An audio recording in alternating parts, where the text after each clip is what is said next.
Shadow Minister Stephen Kinnock. Very, very much, Madam Deputy Speaker. And I'd like to start by reiterating the point that I made in closing the second reading debate, which is that we on these benches are absolutely clear that we must bring the dangerous channel crossings to an end, and that we must destroy the criminal activity of the people smugglers. Indeed, Labour has a 5-point plan to do just that, a plan that is based on common sense, hard graft and quiet diplomacy, as opposed to the headline-chasing gimmicks that are the stock in trade of the benches opposite. So our opposition to the legislation that's before the House today, and the introduction of some of the amendments I'm about to speak on, is all based on the fact that it will serve only to make it harder for the government to achieve its own stated aims. Because the central premise of this bill is that it will act as a deterrent by banning the right to asylum and replacing it with blanket detention and removals policies. But in order for a deterrent to be effective, it has to be credible. And this bill fails the credibility test because there is nowhere near enough capacity to detain asylum seekers in the UK. There is no returns agreement with the EU, and the Rwandan government is only agreeing to commit to take thousands at some unspecified future date. So the boats will keep on coming, the backlog will keep on growing, and the hotels will keep on filling. All of which leaves the House in the somewhat surreal position of debating a bill that everyone knows is not really worth the paper it's written on. And yet we must all go through the motions and pretend we're participating in a meaningful process.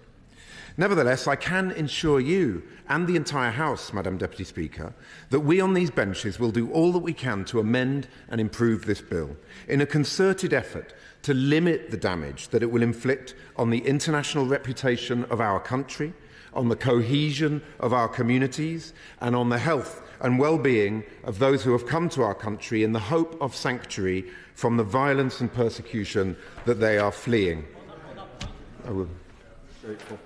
I say to the honourable gentleman, is what he's just said implied that they are not going to oppose this bill any further on these matters because they want to improve and enact it, but no more? It's not working. I think I was crystal clear. I thank him for his intervention. I think I was crystal clear that we oppose this bill because it is a bill that will be entirely counterproductive. It's only going to make all of the challenges that we face worse. We on these benches believe in supporting legislation that is actually addressing the substance of an issue rather than chasing tabloid headlines. Madam Deputy Speaker, the competition for the most absurd aspect of this entire process is pretty stiff.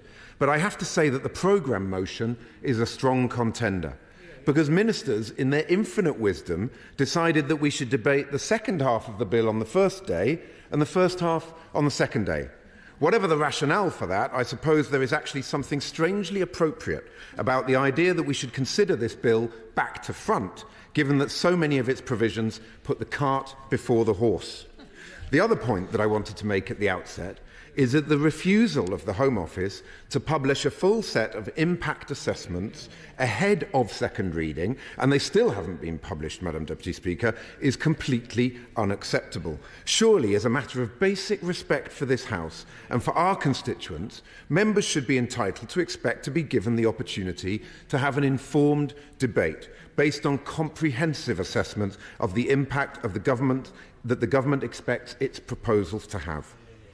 Madam Deputy Speaker, the fact is the government's entire handling of this shambles of a bill has been utterly chaotic, while the statements of ministers have generally been incoherent, inconsistent or simply incomprehensible. I spoke earlier in my point of order about the government conjuring up statistics to suit their needs, which have now been rubbished by the statistics watchdog. But we are where we are. And on that basis, I will move on to consider some of the substantive issues that we are here to consider. Madam Deputy Speaker, it's with regret that, given the time available, I will have to limit my remarks to our own frontbench amendments tabled on behalf of the opposition. I begin with our new Clause 25, which sets out how Labour would approach these matters if we were in government in order to deliver meaningful progress on a range of issues, from border security to authorised safe routes, as part of a comprehensive strategy to stop the crossings and keep people safe, in line with our international commitments. In particular, new Clause 25 calls for a multifaceted, overarching strategy for securing the agreements with international partners which our country urgently needs. A strategy for agreements with international partners, and we're signing more all the time. New deal with the French, new deal with the Albanians. We've had 480,000 asylum places here granted since 2015. How many hundreds of thousands of more people would he want coming to the country? Thank him for his intervention. It may have escaped his notice that when the botched Brexit negotiations took place, we left the Dublin Convention. The Dublin Convention is crucial for returns, so we have to find a deal that replaces that. And that is actually about protecting our borders, because it's about returning people when their asylum claims are not successful. Now, a strategy for securing Britain's borders must begin with a clear and honest recognition that we cannot solve these problems unilaterally. This is a collective international issue that requires a collective international solution. So closer cooperation with our nearest friends and neighbours has to be our starting point and our number one priority. That means urgent action, I will in a second. That means urgent action which will be taken forward from day one of a Labour government, to negotiate a returns agreement with the EU to replace our previous participation in the Dublin system. But that's just the start. We also need to restore access for our law enforcement agencies to the treasure trove of information, from biometrics to travel history, that Eurodac and other databases provide in support of efforts to ensure that the removal of asylum seekers from the UK to safe EU countries is actually possible. I will give way. Giving way. Just out of interest, I would like to know whether the Labour Party, it talks about safe and legal routes. Would the Labour Party support a cap in terms of the numbers coming through those routes? And if so, how would it prioritise refugees, bearing in mind that there's hundreds of millions of people across the world who would like to move here and could conceivably get refugee status? I thank him for his intervention. Yes, we do support a capped scheme for safe and legal routes. It has to be based on prioritisation according to, for example, high grant rate countries and to family reunion. So the honourable gentleman's intervention is all very well, but the reality is the benches opposite have completely burned every relationship with our partners and allies across in continental Europe, and as a result of that, we have left the Dublin Convention, and there's a direct connection between the massive surge in numbers coming on small boats and the government's botched Brexit negotiations. Now, it also means establishing formal working arrangements to put the UK at the heart of international efforts to crack down on our real enemies here, the people smugglers, by relentlessly hunting them down and ensuring that they are brought to justice. The Labour Party has set out a more targeted approach than the government is currently undertaking by recruiting a cross-border specialist unit in the National Crime Agency to go after the criminal gangs upstream, working with French experts and Europol. And finally, it means working closely with our European friends and allies to develop new safe and authorised routes from EU countries to the UK for those who are most in need of our help. I thank the honourable gentleman for giving way. He's talked about safe and legal routes and making more available, and suggested that he would be supportive of a cap. At what level would he support such a cap? And what would he do to manage those people who continue to arrive once that cap was exceeded? Well, I don't know how many negotiations the honourable lady has been in, but you generally don't go into a negotiation by putting all of your cards face up on the table. So it is absolutely clear that a deal has to be done with the European Union. You don't do that deal from this dispatch box. You do that deal with hard graft, common sense and quiet diplomacy, none of which I'm afraid the benches opposite are capable of, and that's why they need to get out of the way so that a Labour government can actually fix this problem. As drafted, Clause 51 itself stands as evidence that vague promises from ministers are not to be taken seriously on Clause 51. I find it particularly telling that in drafting this clause, the government wasn't even able to come up with a definition of what a safe and legal route is, or how it should work. Neither do they appear to have any idea who such routes should apply to, when these measures might be introduced, how many people would be included or exempted from the cap, and who, other than local authorities, the government may choose to consult with. In a moment. The opposition's amendments seek to address these challenges. At second reading, Madam Deputy Speaker, I said that under this government, ministers had done little more than pay lip service to the principle of authorised safe routes for refugees and others in protection. I stand by that assessment, and I will explain why in a moment, but I will give way. Does the Shadow Minister agree when it comes to obligations and honouring our statements that we have made? I think we have an obligation to those from Afghanistan who served alongside the British soldiers and who are in the system and are yet to be processed. Is it the Shadow Minister's intention in his information he puts forward today that he will ensure that those people who have come from Afghanistan, who are stuck in Pakistan, stuck in Syria, will get in here as asylum seekers as very much as what they are? I thank the honourable member for his intervention. He's absolutely right that the performance on the Afghan citizens resettlement scheme has been abject. 22 Afghans under ACRS, under Pathway 2, have come over in the last year. They're being told that they can only come once they've got accommodation. They're being treated with a total lack of respect when these are people that we owe a debt of honour and gratitude to. So the honourable gentleman is absolutely right on that point. Exploited by gangs. I'm very grateful to my honourable friend. Will he agree with me that the motion, the opposition amendment that he refers to, gives the lie to the argument put forward by the Prime Minister, the Home Secretary and more recently the Honourable Member for Stone, that on these benches we support open borders in all circumstances? Yeah. It's one of the many myths that they peddle, and my right honourable friend is absolutely right. These are myths that need to be debunked. It is absolutely clear that the small boat crossings have to be stopped, but the key point is that this bill will not achieve that objective. And our new Clause 25 seeks to actually put some flesh on the bones of something that might work rather than chasing headlines and government by gimmick. I will give way. Well, I'm grateful to the honourable for giving way. And he really has to give up on this ridiculous argument that this government has not taken safe and legal routes seriously.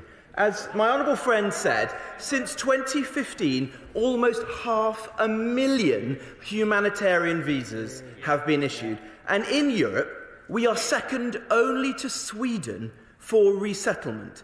In the world, we are fourth only to Canada, the United States, and others for UNHCR-sponsored humanitarian schemes. And 45,000 people have come across on family reunion visas. We need no lectures on playing our part as a generous and compassionate country.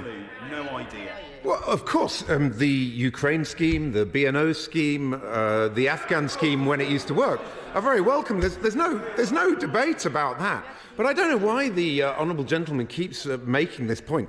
That is not the point of this debate today. The point of this debate today is how to address the challenge that we currently face.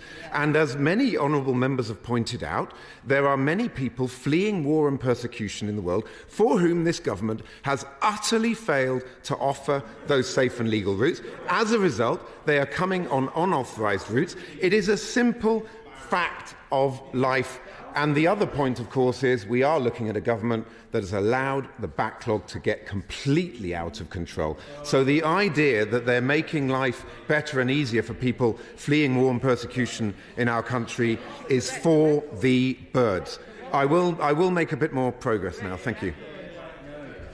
I first also wanted to mention some areas where members on both sides of this House are broadly in agreement, not least because that's quite a short list, Madam Deputy Speaker.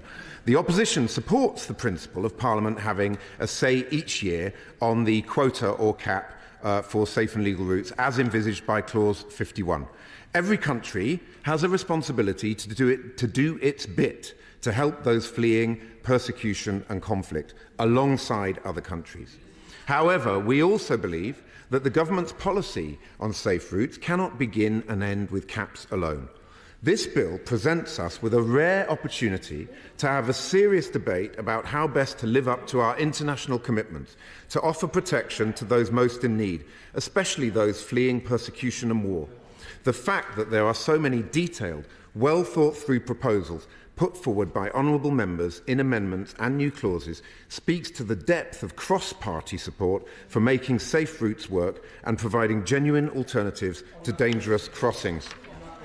I'll give way to the... Thank you. I thank the honourable gentleman for giving way. He is absolutely scathing about the context of this bill, but he will be aware, as I am, that as recently as last summer, the Tony Blair Institute was writing about a solution for the small boat crisis that involved annual quotas, new safe and legal routes, an absolute prohibition on any arrival via small boat, and only out-of-country rights of appeal. That's exactly identical to what appears effectively in this bill. And it was written by somebody called Harvey Redgrave, who I think I can quote because he cites himself as the Labour Party's Home Affairs Policy Advisor from 2011 to 2015. Well, as I've just said, I don't know if the Honourable Lady was listening, but we support Clause 51. We support the idea of safe and legal routes that are capped. But what she needs to understand is that when you're looking at people who are escaping war and conflict, the idea that being detained in a deterrent centre that doesn't exist, or being removed to other countries when there are no removal agreements in place, that is not a deterrent. For a deterrent to be effective, it has to be credible. This bill has zero credibility because it's impossible to operationalise, and that's the key point that she seems to fail to understand. Now, we've seen... I'm going to make some progress. Now, we've seen a range of proposals put forward, including by my honourable friend, the member for Sheffield Hallam, who has a record of huge commitment to addressing these matters, the member for Orkney and Shetland, and the member for East Worthing and Shoreham, who have also a long history of working diligently on these issues. The number of new clauses, including one of my own, which seek to build upon and expand access to family reunion visas for refugees, clearly reflects the high level of support for such schemes among members on all sides of the House. In moving new Clause 24 on behalf of the opposition, I want to make it clear that providing better safe routes for unaccompanied children with family in the UK isn't just the right thing to do from the moral point of view. It will also demonstrate to our European neighbours whose support on issues from returns to tackling people smuggling is so fundamentally important to this country that we are serious about making progress with negotiations on the range of issues that I outlined in New Clause 25. Does he share my concern? But so far, the legislation contains no children's rights impact assessment, and we are desperately concerned about the plight of children.